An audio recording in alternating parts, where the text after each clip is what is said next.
Hey guys, welcome. This is class 4 of 10 of the Better Life Tribe class. Today we're going to be talking about how to use debt appropriately. It's going to be awesome. I got some notices from people that my questions didn't get, your questions didn't get to me, and I think 2 or 3 people resent them on Instagram. I fixed the email issue on my end, so I will get your questions now. So if you asked me a question from last week on Circle and it didn't get answered, please just resubmit it or add it to a question you may have from tonight as well, and I'll get those answered more quickly. I traveled a little bit last week and something with my email, it just didn't mesh. So I missed some Instagram messages and some Circle messages. So please, I don't want to let people's questions go unanswered. The last thing I want to do is teach these classes and confuse anybody. This should be an informal venue for people to ask questions and get their answers and actually learn something positive rather than me sitting up here confusing anybody. That's the last thing I want to do. So I will answer everybody's question. If it didn't get answered, please re-ask it. And then lastly, real quick, just thanks to the Maui guys, Brandon Turner and Matt Buck and Alex and Emily, and then of course Kale and here who's getting everything ready. All I have to do is literally just sit down and talk, and all these guys are just working so hard, and I appreciate it. It's it's just awesome. They just make everything look better, and I get the easy part. So thank you, everybody. It's awesome.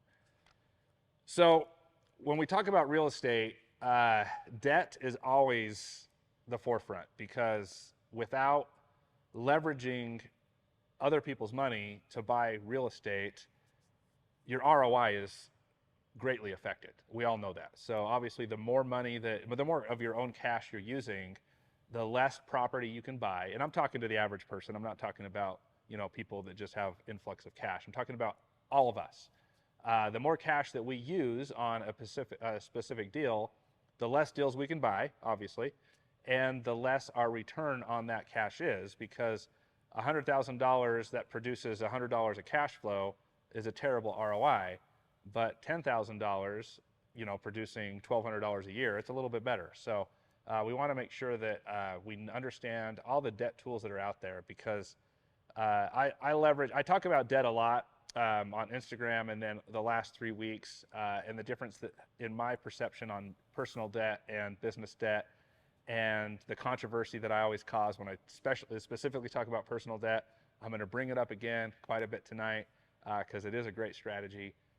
But mostly we're going to be talking about business debt, and there's a lot of different tools that we can use to buy rental properties, real estate businesses, fund our deals to grow big portfolios. And that's the whole point of what I'm trying to teach people, is to get out of the mindset of being a perpetual W-2 worker and only buying 1 or 2 or 3 properties just to have more income. My goal when I teach people is to grow a portfolio big enough for your lifestyle that you can leave your job and actually be financially free. And financially free has a lot of different levels. When we think of financial freedom, a lot of people think of, I have to make hundreds and hundreds of $1,000s a year to be wealthy or rich. But financial freedom is whatever you want it to be, just so you can cover your necessities of life without working. That's financial freedom, guys. So there's different levels. It means a different thing to everybody. So I just want to make that clear, because you can be financially free on 2 properties, 3 properties, 4 properties. You don't need 100 properties. But my goal is to build a portfolio big enough, tailored to each individual people that I work with, that they can get to that point, to their comfort level, to what they want to do. So that's essentially, when I talk about real estate, that's who I'm mostly talking to. So so it makes sense on where my mind's at. So better debt. Debt can be a powerful tool. We all know that in real estate and in business. I talk a lot about business debt as well. Investing, if used wisely. Here are some of the best practices for using debt in real estate investing. Use debt to leverage your investments. So use debt to leverage investments. One of the primary benefits of using debt in real estate, as we just talked about, is to buy more real estate. So when we talk about other people's money, we're talking about the bank's money. We're talking about you're using other people's deposits that are in the bank to buy more real estate. So if you have a deal you want to buy let's say you have access to $100,000 cash. This is just an example. You can buy a $200,000 house and put 50% down, or you can buy 5 of the same houses putting 20% down. So leverage is powerful. So of course, there's different strategies with that. The 50% down deal is going to cash flow a lot more than the several you have at 20% down or $20,000 down. But you own 5 houses for the same amount of money. And those 5 houses over 20 years are going to be worth $1 million instead of the one house just being worth a few $100,000. So that's the power of leverage. We all know that. So that's why a lot of people get into real estate, is that it's easy for everybody to manage if you know how to do it, and you get to leverage other people's money to buy more property. So your potential returns also are astronomically higher when it comes to leveraging other people's money. The less money you have in a deal, the higher return is going to be if you are vetting the property right. So always remember that. I always like to preface when I talk about debt and just everything in general is that real estate investing, and I don't mean this to be condescending to anybody. I know that a lot of people struggle grasping a lot of the concepts of really investing in real estate well. And I've just been doing this a long time. So I did learn a lot along the way. But real estate is really easy, though. It's super simple to grasp. It's super simple to learn. Anybody can really do it. Finding financing, the right debt is also very easy to do. And the deals are easy to find. So if you find that real estate investing is hard, or financing is hard to obtain, or deals are hard to find, you're not looking in the right market, and you don't have the right team in place to help you. So, because all of that is really easy. There is always a deal. I could find a deal on my computer.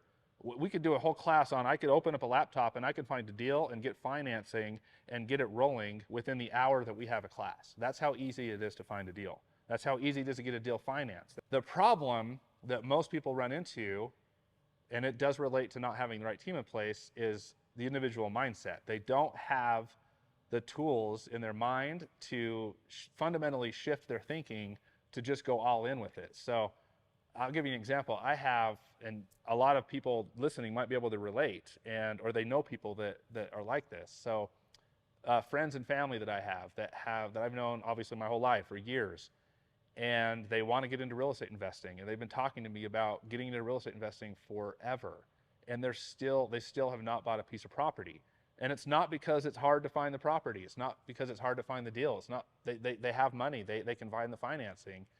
They just see it as a risk. They see, like, well, it's one of two things. They can't get over the risk that they feel real estate is, and they just don't have any help to pull the trigger. They don't have any help to just get through it. And then another reason is that once they accumulate the money that they have to invest in property, they get distracted because the mindset's not there, and they go buy the new car, or they go on the big vacation or whatever, and then they just go back in that vicious cycle of coming right back to it. So I've been talking to people for years that still have not pulled the trigger, and they still want to buy property. So will they ever buy property? I don't know. But I did an Instagram post today. It's not posted yet, but Kyra, my social media manager, she asked me, what's the biggest risk when it comes to investing in real estate?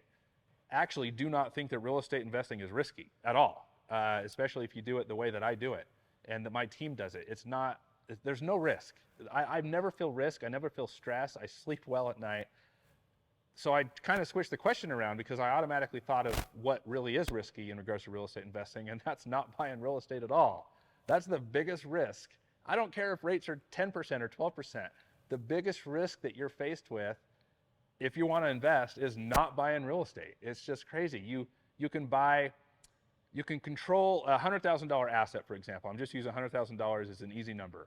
You control a $100,000 asset for 10 cents on the dollar. You put 10% in, 20% in. You're controlling a $100,000 asset for 10 to 20 cents on every dollar you're putting in. And what other investment can you do that also goes up in value, gives you tax depreciation, has another person paying down the other 80 or 90% of debt, and you can multiply it over and over and over again. And it's insured against catastrophic loss. It will never go to zero. You have the worst case scenario happen, the whole property gets wiped out.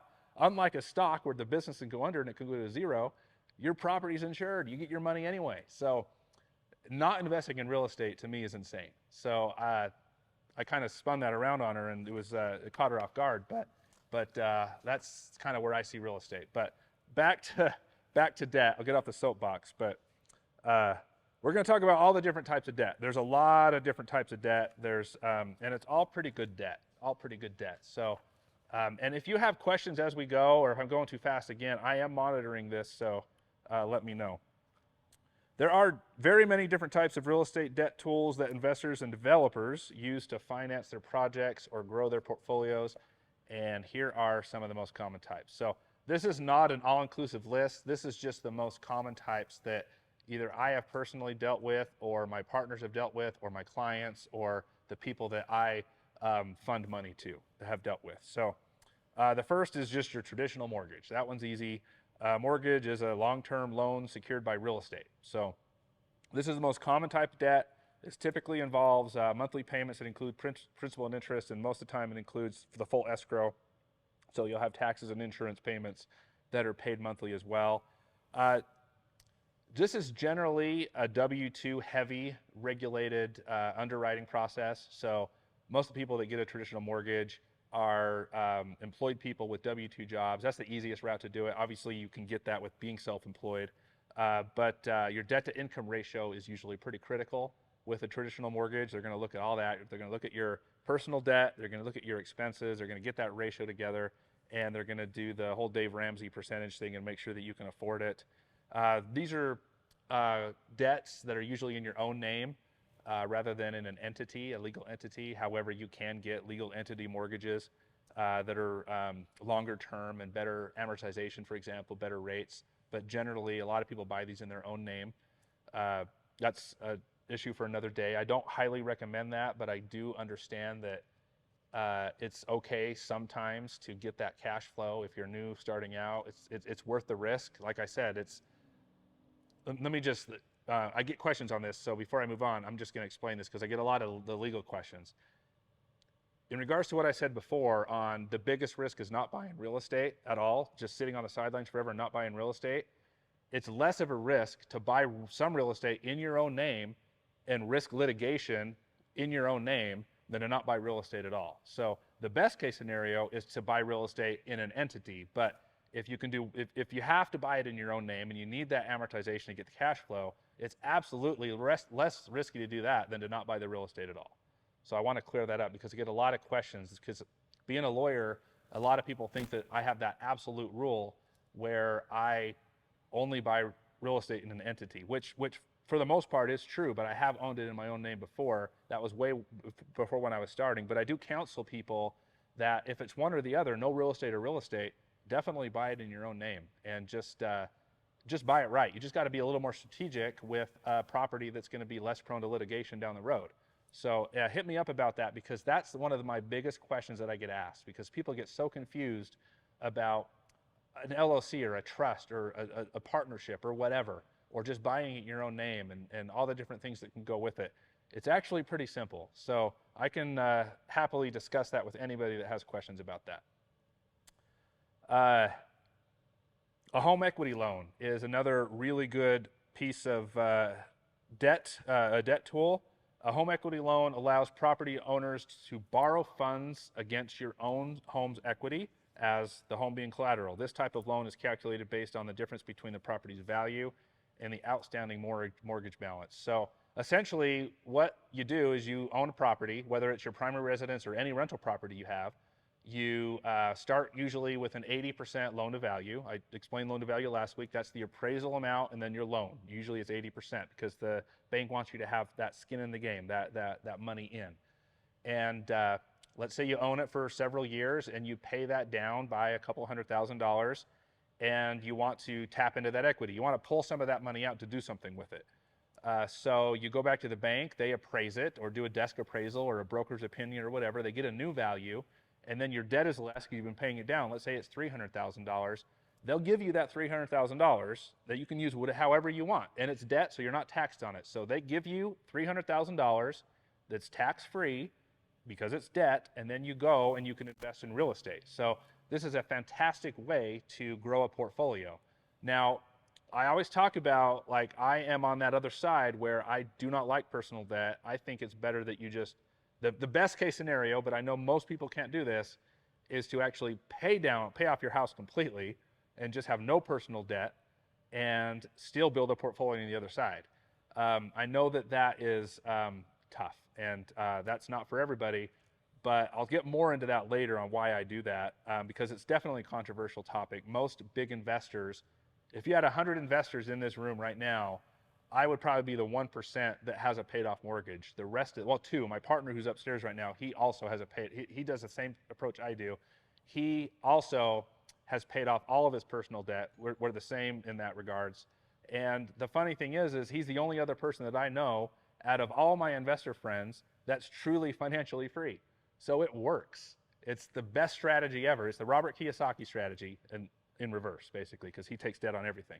So yeah, it's just funny that he's the only other person that I know that also has everything paid off, zero personal debt, zero debt shows up on the personal financial statement and on the debt to income ratio, and he's the only one that's truly financially free as well as me. So it does work, and it's a controversial strategy because obviously the more debt that you leverage, so same mortgage, if I had several $100,000 in cash on that same house, I could use that several $100,000 and buy real estate. That's also a great strategy. That's just not my strategy, but it's a great strategy. You can buy a lot of property with home equity loans. So anyway, they're great. Use them in Texas. It depends on the lender. We have homestead laws, so a lot of times you can't use your personal residence as collateral. Some banks won't let you do it. So you just got to check with a lender and see what you can do when you are if you're buying more property and you're collateralizing it. And that's mostly for a line of credit, which we're going to talk about next, not necessarily the home equity loan. So there's a difference between a home equity loan and a HELOC, and I'm going to explain that. So the HELOC, home equity line of credit, a HELOC is a revolving line of credit secured by that same property, your property, and this is generally where the law gets a little different because with homestead laws, using your homesteaded property as collateral, the bank really can't come in and take your house. That's just not how it works. So borrowers can draw from, that's in Texas, guys, so check your state. Borrowers can draw from the line of credit as needed up to a certain limit and repay the borrowed amount with interest. So the difference on this is generally you can get a line of credit with collateral on your house, or you can get a line of credit otherwise. So I'll explain that in a minute. But the difference between the HELOC and then just a home equity loan, when you get a home equity loan, which I love, you take the $300,000 from the example I said before, where you have that new equity, then you get that $300,000 as debt. You're paying interest on that entire $300,000. So you go out and you buy whatever you want with it, properties, vacations, or whatever. There's not a lot of rules on what you can do with it. You're paying interest on that full $300,000 the day you sign the note, the new debt.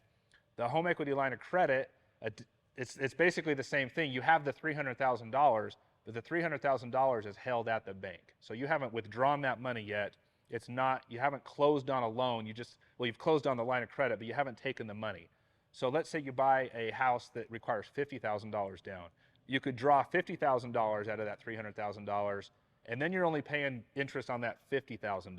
Again, no taxes because it's not debt, but you can use that $50,000 of that $300,000, and you're only paying interest on that smaller amount.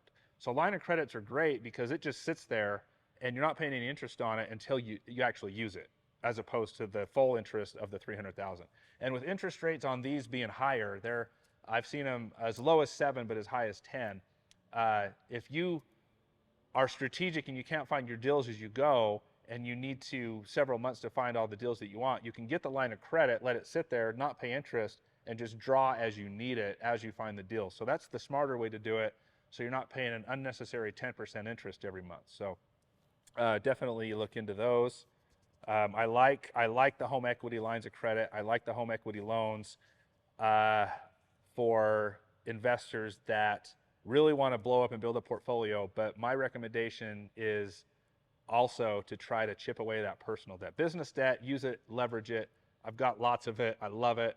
But that personal debt, just try to pay it off. And I'll explain a little bit more later. Okay, the bridge loan. A bridge loan is a short-term loan designed to bridge the gap in financing for real estate projects. Often these loans are used by developers to finance property acquisitions or renovations before securing permanent financing or selling the property. I just call these placeholder loans or busy loans. It's essentially debt that's used in between your projects, so you're not having to use up your own cash. So if you have a lot of projects going on and you're selling one, starting another, selling another, and you're transitioning from one to the other quickly, and you're not able to sell them quick enough, and you don't want to tie up your personal cash, and you're more interested in just using the bank's money and paying interest, then that's a good way to go. So I've never used these specifically. I don't move that fast on my flips, and my flips are smaller in nature, so I don't really have to do that. These are usually designed for a lot bigger projects, and going through the motions with the banks on those is not really worth my time. But I do know people that use these, and they use them well, and it's just another way to leverage money and not tie up your own money. And the interest is usually pretty minimal because you're not using a ton of money, and it's not generally held long enough that the interest accumulates too fast. So I'm going to clarify something. Matt asked a question about interest. I'm not sure what he was talking about. Maybe he's talking about, he said there's interest on something. Matt, are you talking about interest on the line of credit while it sits in the bank? There's definitely interest when you pull the money out, but if that line of credit is just sitting at the bank, you do not pay interest. If you are paying interest, you need to find another bank. Because if you have a line of credit and you haven't pulled the money and it's just like approved and you haven't withdrawn funds, then you should not be paying interest. I have millions of dollars of lines of credit at the bank that are available to me right now. I'm not paying a penny of interest. They could be held for years, and I don't owe the bank a dime until I start using it. They're there, it's approved, it's sitting there, I can see the number on my screen, but no interest is being paid. So look into that and see if your bank is, something in your language on your contract is charging you something that you shouldn't be charged. So you could probably find some different products so you're not having to pay as you go or as you're waiting to find the deal. So hopefully that helps. Jonathan said, I had issues getting a HELOC. Banks said that they were not doing those for now due to the uncertainty of the market. Who can provide HELOC besides the banks? So there's a lot of different lender sources that do home equity lines of credit and home equity loans. Just shop around. So I've seen that banks are getting tougher to work with because of rates. They've raised credit scores a little bit. There's a lot of things that banks are obviously they're conservative. We have big banks failing. There's a lot of uncertainty in what they're doing. I think there's less uncertainty in the market than what people think, especially when you're buying right. But just shop around. I think that you'd be able to find something that there's some lender that would definitely do it. So sometimes it takes a lot of phone calls to just get that done, but I would just keep looking. So the next one I have here is the mezzanine loans. These loans are hybrid forms of loans that they're a form of debt and equity financing often used by developers to supplement primary loans. So if the borrower defaults, then the lender can actually go in and take equity in the deal. So this is a really interesting way to do things. I've never done this, but I know people that do, and I do hard money loans, and I could turn it into this type of hybrid loan where if the people that I lend to default, then I can take an equity in the deal, like if it's a really good house that they're flipping and they plan on burning it to keep it. That could be in my interest to just take over and take the house, because sometimes the lender who wants to fund a deal is just the lender. They're not invited to be part of the deal. So let's just say that I'm giving somebody that has a pretty awesome project, I like their numbers on the back end, it's exciting, and I'm going to give them $1 million for them to build something cool out.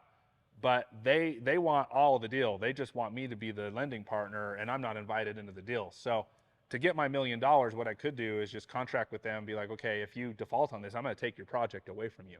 That's the risk that you're going to take if you can't pay me back, and that's the benefit that I get by lending you the money outside of all the interest I'm going to get paid. So that's essentially what that is.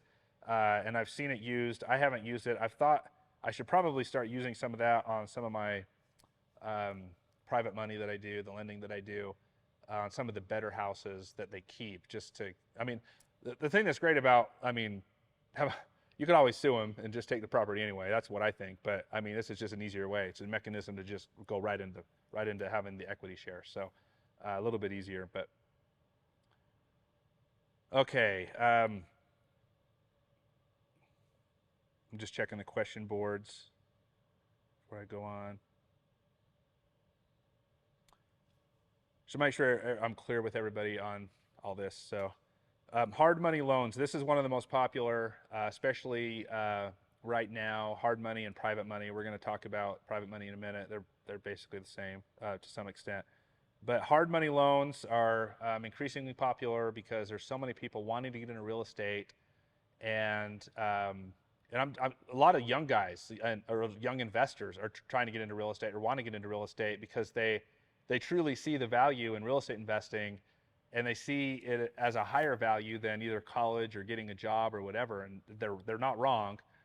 So they're turning to hard money lenders to give them money to fund deals. And the problem is that they just don't have the reputation yet. So interest rates are going to be higher, fees are going to be higher. But that doesn't mean you can't just like do a couple deals and then get better terms. So I do a lot of hard money lending and private money lending so I own a real estate brokerage. We're in my real estate brokerage, Brick and Loft Realty in Lubbock, and I have a lot of agents here, and we teach them real estate classes. We teach them not to just be a real estate agent, but to be heavily involved in real estate investing, because that's what me and my partners mostly focus on outside of just the buying and selling of real estate through the brokerage. So I do a lot of hard money lending to the agents who I trust that are out there doing a lot of hard work. They're finding great deals. And I think I have 6 going right now with 4 different agents. So 4 agents with 6 properties. And it's fantastic because these guys I trust, and I know they work hard, and they'll go out, they'll find a great deal. And all I have to do is lend them the money and just sit back and make sure that I have 2 requirements. Make sure the property is insured and monitor it with giving me regular updates. That's it. And they do a fantastic job at that. And so far it hasn't, we haven't had any issues. And the cool thing is in my market, all the properties that they're buying are anywhere from 50,000 to 250,000. So, and that's that sweet spot that I always talk about, where those properties are very low risk. They're not going down in value. They're not, no matter what happens in this country, I think this will age well. No matter what happens in this country, if real estate just crashes and burns, those houses are still going to be right where they are, or they're going to continue to go up in value. You can have prices fall all over the place, and those houses are probably still going to go up in value. They always have. In 08 they did. During COVID they did. They always did. Where there's turmoil everywhere else, those properties and the property structure that I buy, they always go up in value. So so far it's been great. And when I do it, I just charge them a fee and then an interest rate, and that's it. Super easy, 1-page contract, and we go. And that's what you need to find. If you really want to get involved in real estate, you need to find somebody that is willing to put that kind of option in front of you, where you can build trust with that person, have a good track record, and go out and just buy a lot of properties using somebody else's money.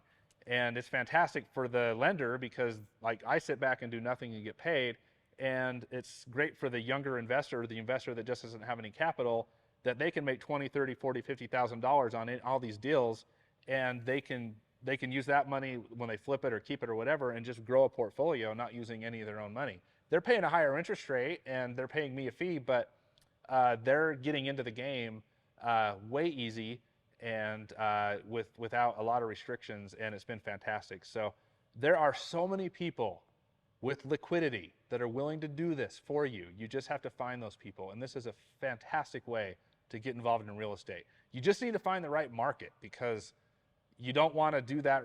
A lot of people don't have $500,000, $600,000, $700,000, $800,000 laying around, but they have $100,000 or $200,000. So find the market with that sweet spot of prices where you can find the deals and flip them, and you can do a lot of them. I mean, obviously on the big flips you can make $100,000 or $200,000, but start small and make $30,000 or $40,000 3 or 4 times instead. So there's just a lot of strategy with that. You just got to find the right people to do that. Yeah, one of the guys that I is doing one for now, he was going through like a company. The companies are good too. The companies are going to just charge you more. So he actually closed on the property today. He's one of my agents, and the company was charging him an 11% interest rate, but they were charging him a $6,000 fee up front to get the money to do it. And it was a $101,000 purchase price and a $40,000 remodel budget. So he brought it to me. I did the same 11%, but I took the $6,000 and just charged him $2,000. So he saved $4,000 just knowing different options to go to, and it's the same $140,000 that I'm lending him out. But the ARV on the back end is like $225,000. So I'll make several $1,000s, but he'll make like $60,000. So it's a win-win. Okay, commercial real estate loans. Commercial real estate loans, they're used to finance the purchase, construction, renovation of commercial property. And when I'm saying commercial properties, I'm just properties that you're renting out. So your single family homes, your apartment complexes, your buildings, whatever.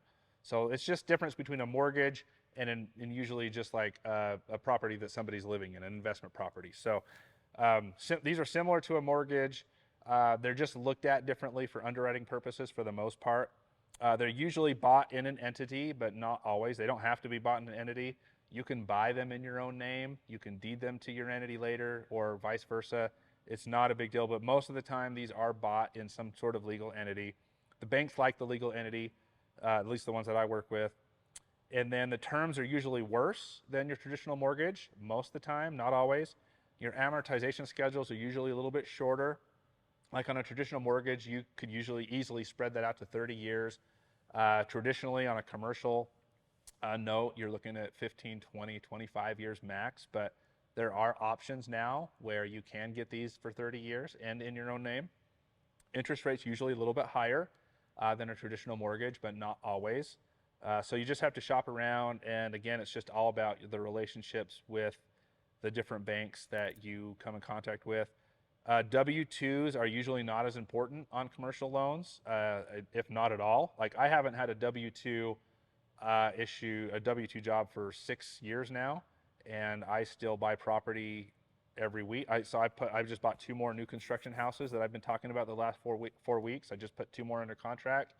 I do not have a W-2 at all, and you don't need them for these. The underwriting is usually your personal financial statement. Your tax returns is usually 2 years. Sometimes it's 3, depends on the bank. Sometimes it's 1. And then the property's performance, like is the property going to perform? So your DISC score, which we'll talk about later, and you're a huge piece of the puzzle. So you have to be somebody that the bank feels great about. I mean, realistically. So you don't have to. You can go to the Bank of America or a Wells Fargo and just walk in and get a loan if you have solid numbers, but I don't recommend that. I would just gain a solid reputation for being a real estate investor. Show that you have integrity and everything else that they like to see in a track record, and just find the smallest bank you can in your hometown and build an awesome relationship and just build an empire. That's what we did. We used small banks, only small banks. And when these small banks get bought by big banks, we take our money and we take everything and we go to another small bank. We love small banks. They're the best. That's what I recommend for everybody. Especially for starting out, just build that reputation with the smaller banks, and I think you'll enjoy it. I think you'll get a lot of success with it. So let's see. Construction loans. A construction loan is a short-term loan to finance the building and renovation of real estate properties. So this loan is typically dispersed in stages as construction milestones are completed. So this is a great tool to use. It's basically, I just call it the interest-only loan. You usually at the very beginning you have a double close where you have to just sign the papers once. You build out the property, you take draws when you need to, and then just it automatically rolls to permanent. Or you just do the same thing. You just build it out and take draws as needed, and then you close it again on a refinance. So I'll use this building that I'm sitting in as an example. We did a construction loan on this where it rolled into a permanent automatically, and it's a $2 million building, and we just took draws as we needed to, and you only pay interest as you do take the draws, which is great. And then obviously at the end, as it gets bigger, you're gonna have to pay more interest. But the cool thing about creative financing, so this building that I'm in, it's a brand new, awesome, 5,200 square foot building, really high-end finishes. It appraised for $2 million and no money in the deal. No cash is tied. None of my cash is tied up in this building. So we did that just through some creative financing and some hard efforts. So you can even do, we basically bird this building. So you can burr things even as nice as this if you just know what to do, you have a good relationship with the lender, and you just work hard to do it. So those are construction loans. Fix and flip loans. This is basically hard money, but some banks offer them, fix and flip loans. A fix and flip loan is a short-term loan specifically tailored for investors who buy, renovate, and sell properties with a relatively short time frame. The loan is usually secured by the property being renovated. I mean, it's kind of like you're taking the line of credit from the bank, you're taking money from the bank, you're buying the fix or flip and some of the rehab money if they'll let you, or you're taking draws on rehab money, you're renovating the property, and then you're either refinancing it to a permanent note or you're selling the property, you pay the bank back and take what's left. Super simple, super popular, highly recommended strategy to flip properties. I think the COVID year we flipped over 100 houses, and we exclusively used either our cash or a line of credit, a lot of line of credit stuff because we did so many. And it's really quick. You just go to the bank, you pull out whatever you need, the line of credit money, you buy the house, you get a good crew in there, you knock it out, and then you either sell it or keep it. And then you just get the bank gets their money back. It gets basically refurbished into that line of credit, and then there's a new, fresh debt on it, either down or it's sold and it's gone, and that line of credit just gets reimbursed. So very, very good strategy for the fix and flip loans. But you can do that with hard money too. It's the same way. That's what hard money lenders do essentially, is they want their money back as quickly as they can. So they're just looking for somebody that can get in, buy the property, get a crew in there, and get it refinanced with a bank or whatever down the road, or sell it, and then the hard money lender can just get their money back. That's what the bank's trying to do on the fix and flip loans as well.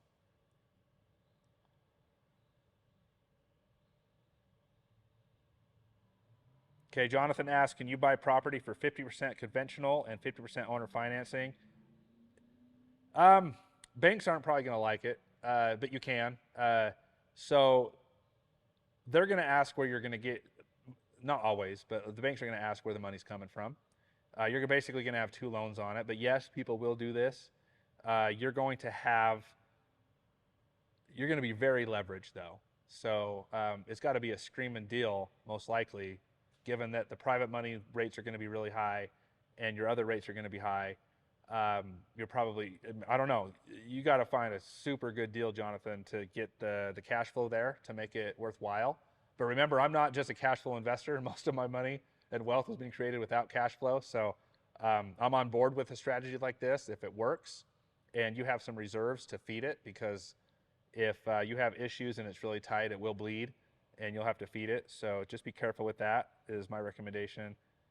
All right, the next one is private money debt. And this is essentially a hard money loan, generally with people that you know. So private money is usually through some relationship that you already have, whereas hard money, you can go to a company, walk in the door of somebody you've never met and get a loan. So private money could be your brother, your sister, your aunt, your grandma, your dad, your best friend, your partner. So it doesn't matter where you get it. You just come up with a term sheet and show them the deal. And generally, if you have a good relationship with that person, you probably wouldn't be hitting them up for money if you didn't have a good relationship. And you can get a lot of real estate this way. And then you got to convince that person, like let's say you have your parents and they're sitting on $500,000 cash and they're getting like 2% from the bank. Like, show them this video. Try to explain to them how much more money they can make off of your efforts going out and flipping some properties. I mean, they can charge you 10, 11, 12% to get some of that, put some of that money to use. So if anybody's sitting on a lot of cash, I don't know why they haven't reached out to hungry investors to become hard money or private money lenders, because there's a tremendous opportunity to hedge that money, hedge inflation with that cash they're sitting on by taking that risk. So, but again, it's a mindset thing. They feel like, most people, when they have a lot of money in the bank, they have that security feeling of having that big nest egg, but it's just eroding. It's just eroding by the day. It's just the value. I'm more liquid than I ever have been in my life, and I'm so anxious about it all the time. So I'm buying properties that aren't cash flowing hardly just because I can't stand having the liquidity, because I know what it's doing. I know that the money is just becoming less and less valuable every single day that it's in there. So try to convince your family, friends that you have great relationships with to loan you money for some flips and fixes and flips.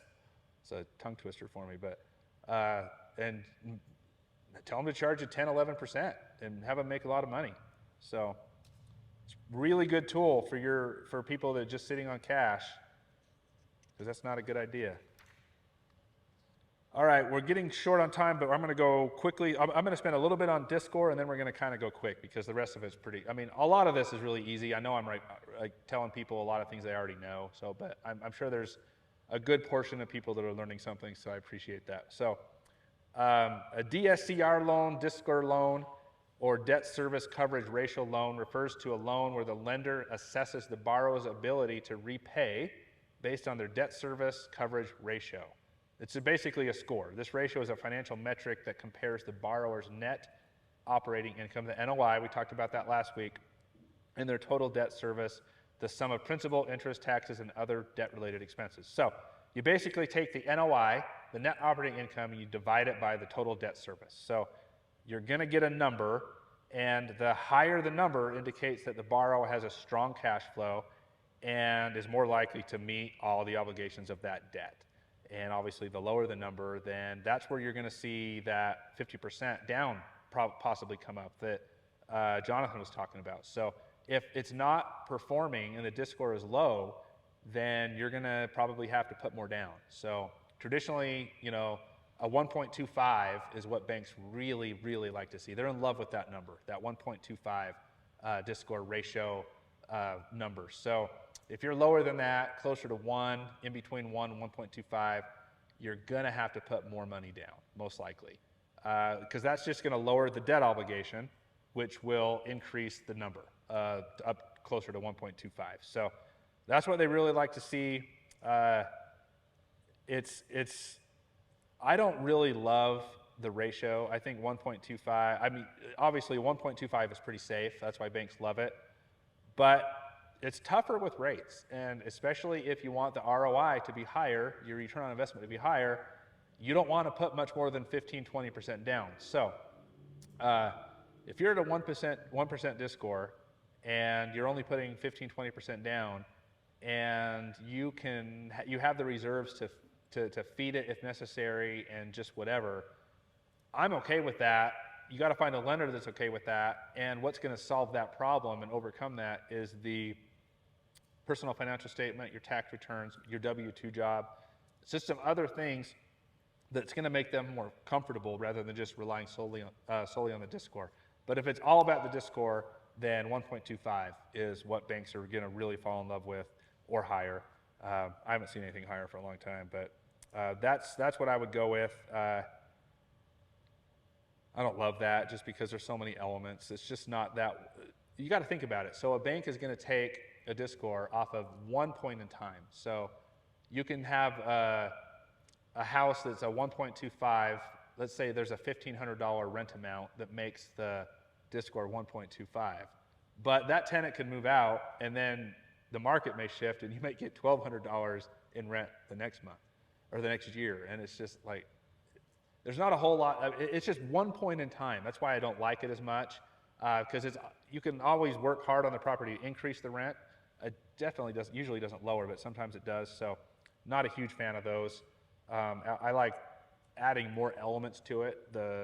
Your reputation with them, your personal financial statement, your liquidity, your reserves, everything else is good too. But if you don't have all those things, then focusing on the DISC score is pretty critical, and focus on 1.25 because that's what banks like. Okay, keep your debt to equity ratio in check. So outside of the DISC score stuff, if you're just getting traditional commercial mortgages or commercial lending or mortgages, banks love your debt to equity ratio. They really, they just obsess, underwriters, they obsess over it. They love W-2s, which is ridiculous because people can lose their W-2 job tomorrow, anytime, and they just love W-2s. And I think that if you think about it, I think W-2, investing solely on a W-2 job is actually more risky than somebody like me that doesn't have a W-2 job, that's self-employed, that just has a business that's producing. So unless I fired myself, I'm not losing my job. So it's pretty silly. But keep your debt to equity ratio in check because they love it. They're going to check it all the time. Credit score is good. You got to keep your credit score up. The best way to keep your debt to equity ratio in check is to keep your debt low, your personal debt low. We're talking about your personal stuff, your personal debt low, and your equity in those positions high. So same with debt to income. So don't get confused with the two. Debt to income is also critical. So they're going to check all those things.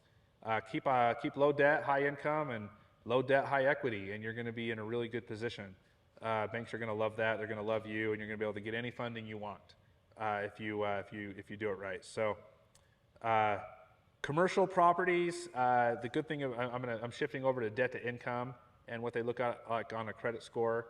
The cool thing about the commercial loans as compared to traditional mortgages is that my bank hasn't checked my personal credit in I don't know how long. They just don't check it ever.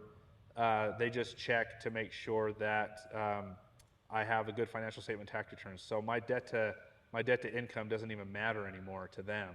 And that's where you should be if you're getting commercial notes. Just get to that point where they're not checking all that stuff. It'll help you and make it easy to get the debt, especially quick debt. So, and just back to the debt again, especially on the debt to income part of it. That's not on the slide, but debt to income. They're looking at personal debt. So the good thing about property that you own in an entity, in a legal entity, that never ever hits your credit report. It doesn't hit your debt to income ratio. It doesn't affect it at all when they pull it. If it is showing up on there, then somebody's reporting your stuff wrong. It should never, ever, ever show up on your credit report, the stuff that you buy in your business. That's just stuff that you buy in your name. And if it is showing up, you have a problem and you need to get that fixed. So that's the beauty of doing that. But if you're going to buy houses in your own name and they're going to check that debt to income ratio, decrease your personal debt as much as you can. So that's another great tool or reason why you should eliminate all personal debt and then just leverage as much business debt as you possibly can, because the business debt's going to make you a lot of money and your personal debt's making you no money. So reduce the personal debt to make a lot more money. Okay, consider the cost of debt, and this generally just has to do with fees. We all know rates are high. I gave that example of my agent that had the $6,000 fee on the hard money loan, and we reduced it down to $2,000 or $2,500. I can't remember, but that was significant for him because he didn't have the extra $4,000. Well, he didn't want to spend the extra $4,000 because that's usually an upfront fee. I charge as an upfront fee, and most hard money lenders do. And so he saved $4,000 just by having a second conversation. So those are the fees are what's going to kill you, especially if you're using a hard money lender to write your fix and flip loan and then put it back on a permanent. They're going to charge you twice. Like, don't let the greedy ones kill your deals. Find some people that are okay making less money, that are just easy to work with, that aren't just going to take all your profits. Because there are people out there that do that exist, that are more in it to help people rather than just take all your money. And then have an exit strategy. Sometimes there's not really an exit strategy with real estate, because the best thing about real estate is holding it for a very long time. The longer you hold real estate, the better. You get more equity, you get more debt being paid down, it goes up in value, you get more tax benefits. So when I say exit strategy, what I mean is just have a plan. Just have a plan in place to manage your properties, to build on your portfolio. Just just keep them in good repair, because obviously the longer you hold the property, 10, 15 years, you're looking at roofs, sewer lines, gas lines, HVAC units, lots of things, renovations. Don't be that landlord that never fixes anything. I've been that landlord before. It's not a good business strategy. It blows up. Just fix stuff. Be in it for the long term. So exit strategy is really just like plan for the future if you had to sell the property by being a good business person, keeping the property in good repair, being a good landlord, and just making sure that things are going well for your tenant and your business. So our motto at our property management company is happy tenants pay their rent, which is true. Happy tenants pay their rent on time most of the time, and they stay with you for a long time, and it just helps everything, helps your business quite a bit. So. All right, overall, debt can be a powerful tool for real estate investing if used wisely. Definitely just use it smartly. You can get into a lot of problems if you're not using debt right. Real estate, in essence, is easy and not that risky if you buy right, but buying right also includes using debt correctly, using debt wisely. Leveraging is good, but over leveraging can be very bad in a hurry. You could just bleed out, and if you do get to that point, my advice after 15 years of doing that is to cut your losses immediately. Don't wait and let it bleed out for a long time. Just get rid of it and move on. The next property will do better. Don't hang on to something. And it's not really about the financial part of the bleeding. It's the emotional toll it'll take on you, the distractions that you'll have, focusing on that one deal, that one property that's losing money because you over leveraged. Because we all do it. I've done it. Just cut bait, move on, and lose money that one time rather than over a long period of time. But really, it's just about clearing your mind, because there's no reason to be a real estate investor or an entrepreneur if you're frustrated all the time or not sleeping at night. That's the whole point of getting out of a W-2 job, is to live differently so you don't have that stress and pressure. So using leverage and using debt unwisely is the quickest way, in my opinion, to have a stressful real estate investing experience, a stressful business. If you can't meet your obligations easily, it's not going to be fun for you. If you're always looking at your bottom line and your repairs pile up and your leverage too high, it's going to be a long ride and you'll burn out. It's not a good strategy for the long haul to build like an actual empire of real estate. So that's what I recommend on that. All right, we have 3 minutes. Oh, it goes by so fast. See. I think we've answered everything up till now. This lags a little bit, so I'll wait just a minute, but I like the collaboration we have going on here, though. People are that's the whole point of Better Life, is to get engaged with people and to learn from people. Looks like we got some good communication going on here and how people can help each other. Got people answering questions for me. It's awesome. I didn't have to answer some of these questions because the answers are right. Sam asked, when does he take in partners? I have extra cash, but is there a reason to spread risk? So a lot of people like to go solo. The way I see it, I like the social aspect of what I do, the social aspect of being an investor and a business owner. So for me, I bring on partners because I enjoy it. I enjoy building companies with other people. I enjoy buying properties with other people. You definitely spread out the risk and you spread out the income as well. But if that's, I don't know, just buying properties with friends is more fun than buying properties alone. That's why I bring on partners. So it just depends on your strategy. But spreading out risk is one reason. But the negative connotation is that you're also spreading out your income potential. So you can buy twice as much, but you're also just splitting the money in half. But yeah, there's just a lot of different strategies with partners. I'm debt-free, neither personal or business. That's what Sam says. Stay debt-free in personal and start leveraging in business is what I would recommend. You're in a perfect spot. Don't leverage. Don't accumulate any personal debt, but start building an empire, because you are going to be in a good spot in a few years because you won't have that personal debt obligation. That's where you'll be financially free. You're going to build up income producing. You're going to build up debt that produces you more money, but you don't have any payments to pay on your personal side. So you just have to find out like your basic living expenses. Let's say it's $3,000 to feed yourself and pay your property taxes and your rent or whatever, and the rest of your life you could just live off of a few houses and you're financially free forever. So that's what I recommend, Sam. It's better than the alternative. So how can you connect offline? Instagram is at Texas Entrepreneur, or through the Circle app, the Better Life Circle app. So one of those two places. And that's for anybody on here. Ask me the questions. And again, if last week your questions didn't get answered, hit me up again.